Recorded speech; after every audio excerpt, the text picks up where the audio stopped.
Hello everyone, welcome to my channel learn chemistry with Varsha. कल हमने IUPAC nomenclature का थोड़ा सा ब्रीफ पढ़ा था। ठीक है, तो आज हम सीक्वेंस से रूल्स पढ़ेंगे, उसके बाद हम इसके एग्जांपल्स करेंगे। ठीक है, तो हम स्टार्ट करते हैं। Rules for determining IUPAC nomenclature of organic compounds. ठीक है, तो रूल नंबर 1 क्या है? Select the longest parent chain. ठीक है, मतलब select the longest chain which is known as parent chain. ठीक है, तो जैसे फर्स्ट एग्जाम्पल है, फर्स्ट एग्जाम्पल क्या है? जैसे ये है, इसमें हमें ये पेरेंट चेन दिखाई दे रही है।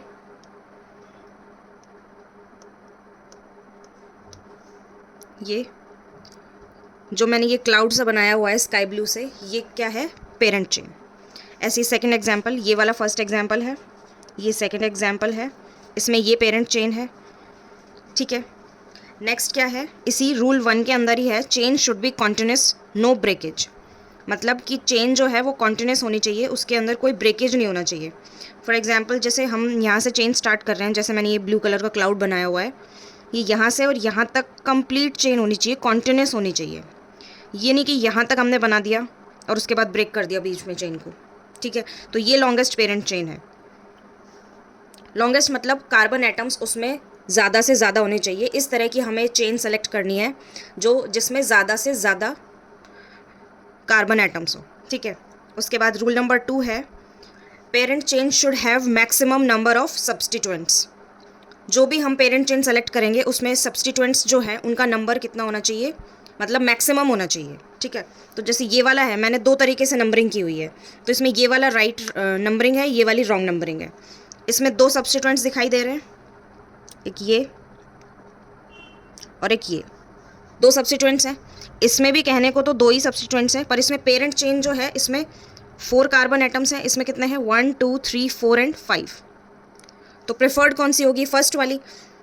ठीक है, ऐसे ही ये वाला है सेकंड एग्जाम्पल। इसमें क्या है? स्ट्रक्चर 1 देखो, 1 2 3 4 5 6 कार्बन की पेरेंट चेन है और 2 सब्सटीट्यूएंट्स हैं। ठीक है, इसमें क्या है? 1 2 3 4 5 कार्बन की पेरेंट चेन है और सब्सटीट्यूएंट्स एक ही है, एक ही सब्सटीट्यूएंट है। तो प्रेफर्ड कौन सा होगा? फर्स्ट वाला। Next, rule number 3। Rule number 3 क्या है? Numbering to a parent chain should be given in such a way that substituent should get lowest number. जो सब्सटीट्यूएंट है उसको लोएस्ट नंबर मिलना चाहिए। अब इसमें मैंने 2 तरीके से नंबरिंग की हुई है। नीचे वाली जो है, इसमें सब्सटीट्यूएंट को क्या नंबर मिल रहा है? सेकेंड। और ऊपर वाली जो है, इसमें क्या मिल रहा है? सेकेंड। और ऊपर वाली में क्या मिल रहा है? थर्ड। तो कौन सा प्रेफर्ड होगा? ये वाला, सेकंड वाला प्रेफर्ड होगा। और सब्स्टिट्यूएंट दोनों में सेम है, मतलब इसमें भी एक ही सब्स्टिट्यूएंट आ रहा है इधर से नंबरिंग करने पे, और इधर से राइट हैंड साइड से नंबरिंग करने पे भी एक ही सब्स्टिट्यूएंट आ रहा है, लेफ्ट हैंड साइड से भी एक ही सब्स्टिट्यूएंट आ रहा है। तो इसका मतलब कि सब्स्टिट्यूएंट तो एक ही है, इसमें हम कहीं से भी नंबरिंग कर ले सब्स्टिट्यूएंट एक ही आएगा इसमें। अगर हम यहाँ से करते हैं 1 2 3 4, तब भी सेम ही बात है, चाहे हम यहाँ पे 1 नंबर दे दें या यहाँ पे दे दें, एक ही बात है। ठीक है, तो सब्स्टिट्यूएंट तो एक ही आएगा। और जो नंबरिंग जो है वो हम करेंगे राइट हैंड साइड से, क्योंकि लेफ्ट हैंड साइड से जो ये सब्स्टिट्यूएंट है इसको 3 नंबर मिल रहा है और यहाँ से 2 मिल रहा है। तो हमें क्या करना है? लोएस्ट नंबर देना है। दिमाग में बस एक चीज़ रखनी है कि हमें सब्स्टिट्यूएंट को लोएस्ट नंबर देना है। ठीक है, रूल नंबर 4। रूल नंबर 4 क्या है? Numbering to a parent chain should be given in such a way that first priority should be least number. मतलब जो सब्स्टिट्यूएंट होगा उसकी प्रायोरिटी क्या होगी? Least number. इफ़ सेम, अगर प्रायोरिटी सेम आ रही है देन फ्रॉम बोथ साइड्स, मतलब जहाँ से भी हम नंबरिंग कर रहे हैं दोनों साइड से अगर प्रायोरिटी सेम आ रही है देन अप्लाई अल्फ़ाबेटिकल ऑर्डर। ठीक है, तो इसमें क्या है? देखो, इसमें हम राइट हैंड साइड से नंबरिंग कर रहे हैं तो प्रायोरिटी क्या है? 3 है और 6 है। ठीक है, और लेफ्ट हैंड साइड से अगर हम करते हैं तो भी क्या है? 3 एंड 6, तो मतलब सेम आ रहा है दोनों साइड से। तो अब हम क्या करेंगे? Alphabetical order. अब देखो, अल्फ़ाबेटिकल ऑर्डर का मतलब क्या है? CH3 जो है इसमें क्या है? CH3, इसे हम क्या कहते हैं? मिथाइल। ये मैं आपको बाद में बताऊंगी कि मीथेन से जब एक एच हट जाता है तो उसको हम मिथाइल बोलते हैं, इथेन से एक एच हट जाता है तो उसको हम क्या बोलते हैं, इथाइल। तो ये क्या है, इथाइल,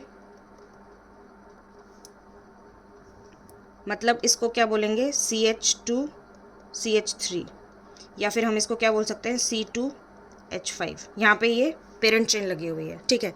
तो इसका मतलब E और M में कौन पहले आता है, अल्फ़ाबेटिकल ऑर्डर अगर हम देखते हैं तो E पहले आता है, तो इसका मतलब ये वाली नंबरिंग सही होगी जो हमने ये वाली की है इस साइड से, लेफ्ट हैंड साइड से, ठीक है। ओके, नेक्स्ट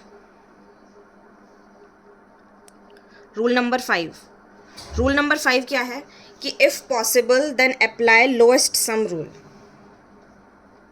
ठीक है। हमें लोएस्ट सम रूल अप्लाई करना है। मतलब जैसे ही सबसे पहले क्या है, मतलब जो मैं सीक्वेंस जो बता रही हूँ ना, उसी सीक्वेंस में हमें नंबरिंग करनी है, ठीक है। तो 4 रूल अप्लाई करने हैं। 5th रूल जो है, अगर लोएस्ट सम रूल अप्लाई होता है, अगर सबसे पहले लोएस्ट सम रूल ही देखना है हमें, है ना, तो वो हमें अप्लाई करने की कोशिश करनी है अगर अप्लाई होता है तो इसमें देखो, मैंने एक नंबरिंग लेफ्ट हैंड साइड से की हुई है जो रेड कलर से की हुई है, 1 2 3 4 5 6 7 8 9, ठीक है। और एक मैंने राइट हैंड साइड से की है 1 to 9 तक। तो जो मैंने रेड से की हुई है उसमें हम सब्स्टिट्यूएंट का नंबर देखते हैं। यहाँ पे एक मिथाइल है, यहाँ पे एक मिथाइल है, यहाँ पे एक मिथाइल है। तो जब हम लेफ्ट हैंड साइड से कर रहे हैं तो 3 6 और 8 आ रहा है तो इक्वल्स टू 17, और राइट हैंड साइड से कर रहे हैं तो 2 + 4 + 7 13 आ रहा है। तो ये वाली नंबरिंग क्या होगी, प्रेफर्ड होगी। मतलब आपको ऐड करने की ज़रूरत नहीं है, आपको 3 + 6 + 8 और 2 + 4 + 7 से आइडिया लग जाएगा, अप्रॉक्स आइडिया लग जाएगा कि कौन सा सम जो है वो छोटा आएगा, ठीक है। ऐसे ये नेक्स्ट वाला एग्जाम्पल देखते हैं हम। इसमें क्या है, रेड वाले से जो मैंने किया है उसमें आ रहा है 3 + 5 + 5 = 13, और लेफ्ट हैंड साइड से कर रहे हैं जो हम ग्रीन वाले से कर रहे हैं, ग्रीन पेन से जो कर रहे हैं, 3 + 3 + 5, तो ये कितना आ गया, 11। तो ये वाली नंबरिंग जो है वो प्रेफर्ड होगी। अब हमें ये देखना है कि लोएस्ट सम रूल हमें कब लगाना है। तो इसका हिंट क्या है कि when lowest sum rule should be applied. तो कब लगाना है हमें, व्हेन 3 और more substituents are present in a parent chain, ठीक है। मतलब कि अगर 2 सब्स्टिट्यूएंट्स प्रेजेंट है तो हमें लोएस्ट सम रूल लगाने की ज़रूरत नहीं है। उसमें सीधा सीधा हम जब पेरेंट चेन सेलेक्ट करेंगे और नंबरिंग करेंगे तो उसमें आइडिया लग जाएगा कि हमें कहाँ से नंबरिंग करनी है। फॉर एग्जांपल जैसे हमने ये वाला एग्जांपल किया था, इसमें 2 मिथाइल आ रहे थे, इसमें लोएस्ट सम की ज़रूरत नहीं है। इसमें क्या है, यहाँ से नंबरिंग कर रहे थे हम, इसको हम कहाँ से नंबरिंग करेंगे, जैसे 1 2 3 4 5, ठीक है। अगर हम यहाँ से करते हैं, फॉर एग्जांपल यहाँ से करते हैं 1 2 3 4 5, तो ये रेड वाला जो है 3 और 4 मिल रहा है, यहाँ से क्या मिल रहा है, 2 और 3 मिल रहा है। तो इसमें हमें लोएस्ट सम लगाने की ज़रूरत नहीं पड़ेगी, क्योंकि इसमें डायरेक्ट पता चल रहा है कि यहाँ से 2 मिल रहा है और यहाँ से 3 मिल रहा है, तो डायरेक्टली हम ऊपर वाला अप्लाई कर देंगे, ठीक है। इसी तरीके से ये वाला जो है 2 सब्स्टिट्यूएंट्स के लिए एक और एग्जाम्पल हमने देखा था, अल्फ़ाबेटिकल वाला, हाँ ये वाला, इसमें हमें लोएस्ट सम अप्लाई नहीं करना। क्यों, क्योंकि इसमें हमें जो 2 सब्स्टिट्यूएंट्स दिए होंगे उसमें हमें पहले अल्फ़ाबेटिकल ऑर्डर देखना है, ठीक है। तो कंक्लूजन यही निकलता है कि लोएस्ट सम रूल हमें कब लगाना है, व्हेन 3 और more substituents are present in a parent chain. Okay, तो ये कुछ रूल्स थे। बाकी हम इसके बाद हम फंक्शनल ग्रुप को कैसे नंबरिंग देंगे और उन फंक्शनल ग्रुप्स का प्रायोरिटी ऑर्डर क्या रहेगा, कार्बोक्सिलिक एसिड, कीटोन, एल्डिहाइड, ये जितने भी फंक्शनल ग्रुप्स हैं इनका भी एक प्रायोरिटी ऑर्डर होता है कि किसको ज़्यादा प्रेफरेंस देंगे। इन सब का प्रीफिक्स भी याद करना है आपको, इनका सफिक्स याद करना है, और जो मैंने एक जो स्टार्टिंग में जो रिप्रेजेंटेशन बताया था उसमें उसके अकॉर्डिंग फिर हम इसको नेमिंग देंगे। जैसे मैंने इसका बताया था आपको, नेमिंग इस तरीके से देनी है हमें, secondary prefix plus primary prefix plus word root plus primary suffix plus secondary suffix.